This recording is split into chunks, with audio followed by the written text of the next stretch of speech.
जय श्री राम दोस्तों, सिया राम सनातन ज्ञान चैनल पर आपका एक बार फिर से स्वागत है।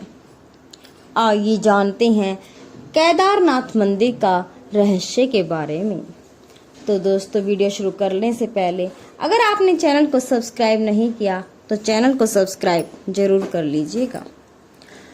पौराणिक कथाओं के अनुसार 12 ज्योतिर्लिंगों में से सर्वोच्च माने जाने वाले केदारनाथ धाम, जो हिमालय की गोद में बसा है, लोगों की आस्था का सबसे प्रमुख केंद्र माना जाता है।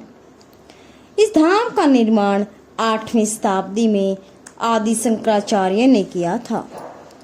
कई हजार फुट की ऊंचाई वाले 3 पर्वतमाला के बीच बसे केदारनाथ धाम में 5 नदियां मंदाकिनी, शीरगंगा, स्वर्णगौरी, मधुगंगा और सरस्वती का महासंगम भी देखने को मिलता है। इनमें से कुछ नदियों को काल्पनिक भी माना जाता है, लेकिन यहाँ पर सबसे आगे मंदाकिनी नदी है, जो कि सर्दियों के मौसम में उफान पर रहती है। यह ज्योतिर्लिंग त्रिकोण आकार का है और इसकी स्थापना के बारे में कहा जाता है कि हिमालय के केदार श्रृंग पर भगवान विष्णु के अवतार महातपस्वी नर और नारायण ऋषि तपस्या करते थे। उनकी आराधना से प्रसन्न होकर भगवान शंकर प्रकट हुए और उनकी प्रार्थना अनुसार ज्योतिर्लिंग के रूप में सदावास करने का वर प्रदान किया। यह स्थल केदारनाथ पर्वतराज हिमालय के केदार नामक श्रृंग पर स्थित है। महाभारत के युद्ध में विजयी होने पर पांडव हत्या के पाप से मुक्ति पाना चाहते थे। इसके लिए वे भगवान शंकर का आशीर्वाद पाना चाहते थे, लेकिन भगवान शिव पांडवों से नाराज थे। भगवान शंकर के दर्शन के लिए पांडव काशी गए, पर वे उन्हें वहां नहीं मिले। पांडव भगवान शंकर को खोजते हुए हिमालय तक जा पहुंचे। भगवान शंकर पांडवों को दर्शन नहीं देना चाहते थे, इसलिए वे वहां से अंतर्ध्यान होकर केदार में जा बसे। दूसरी ओर पांडव भी लगन के पक्के थे। वे उनका पीछा करते करते केदार पहुंच गए। भगवान शंकर ने पांडवों को देखकर बैल का रूप धारण कर लिया और वे अन्य पशुओं में जा मिले। पांडवों को संदेह हो गया था। भीम ने अपना विशाल रूप धारण कर 2 पहाड़ों पर अपने दोनों पैर फैला दिए। दूसरे सभी गायें बैल भीम के विशाल रूप को देखकर भीम के पैरों के नीचे होकर भाग गई, पर भगवान शंकर रूपी बैल पैर के नीचे से जाने को तैयार नहीं हुए। भीम बलपूर्वक इस बैल पर झपटे, लेकिन बैल भूमि में अंतर्ध्यान होने लगा। तभी भीम ने बैल की पीठ का भाग पकड़ लिया।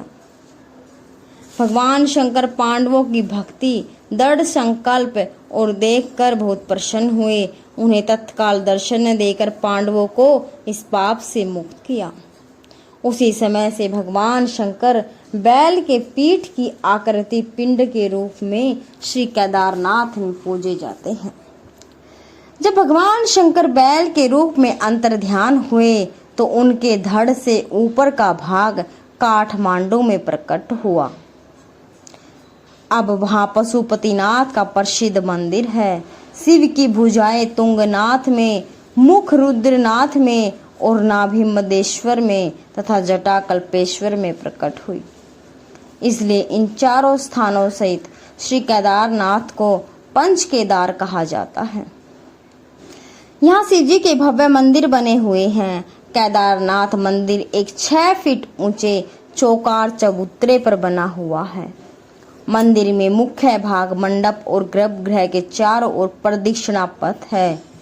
बाहर प्रांगण में नंदी बैल वाहन के रूप में विराजमान है। मंदिर का निर्माण किसने कराया, इसका कोई प्रामाणिक उल्लेख नहीं मिलता, लेकिन ऐसा कहा जाता है कि इसकी स्थापना आदि गुरु शंकराचार्य ने की थी। प्रातःकाल से शिव पिंड को प्राकृतिक रूप से स्नान कराकर उस पर घी लेपन किया जाता है तत्पश्चात धूप दीप जलाकर आरती उतारी जाती है। इस समय यात्रीगण मंदिर में प्रवेश कर पूजन कर सकते हैं, लेकिन संध्या के समय भगवान का श्रृंगार किया जाता है। उन्हें विविध प्रकार से सजाया जाता है। भक्तगण दूर से केवल इसका दर्शन ही कर सकते हैं। केदारनाथ के पुजारी मैसूर के जंगम ब्राह्मण ही होते हैं। इन ब्राह्मणों को पूजा का अधिकार राजा जन्मेजय ने दिया था। तो दोस्तों, अगर यह वीडियो आपको पसंद आए तो वीडियो को लाइक शेयर जरूर करें और चैनल को सब्सक्राइब जरूर करें। जय श्री राम, जय श्री कृष्ण।